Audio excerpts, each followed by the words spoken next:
Feel free to answer none of the above, but I have a multiple choice question for you. Is setting a crossword, creating a crossword puzzle in the cryptic style, is it more art, science, computer programming, or something Um, else, or none of the above?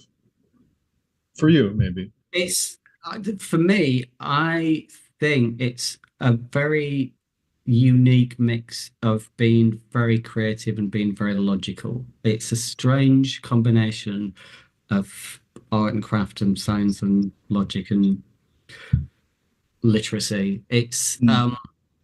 It's got some very strict rules on how things work and certainly conventions, but it's things have got to fit into certain structures. That's the very point of crosswords is that there's a right answer that fits into the grid, a wrong answer shouldn't be put in there. But there's an art to writing them that I think is very creative, and I think you've alluded to it before, but a good good crossword clue is like a mini story. Mm. And I think there is definitely an art which is something like minimalist writing to get a crossword clue to work. So I think there's definitely an artistic side to it. But you also need to be a very rational, logical thinker.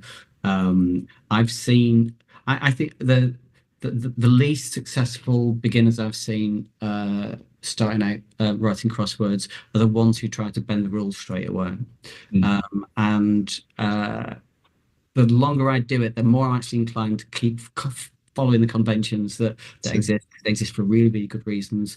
But early on, there's quite a lot of people. I did this to a certain extent.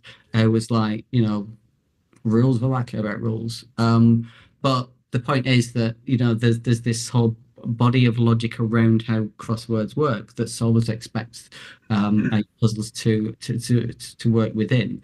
Um, so I do think there's a very, very logical side to it. Your mind doesn't need to work in a quite an organized way, but it's creative as well. So it's a strange mix of art and craft. yeah, very interesting. Thank you. It's and the rules have lasted, and the genre or the form has lasted over time. And there's something to say about tradition and things, and traditions being tested over time and standing the test of time, and then being nipped at the edge. So all of that is just interesting in itself to me. Yeah. No, I find it endlessly fascinating.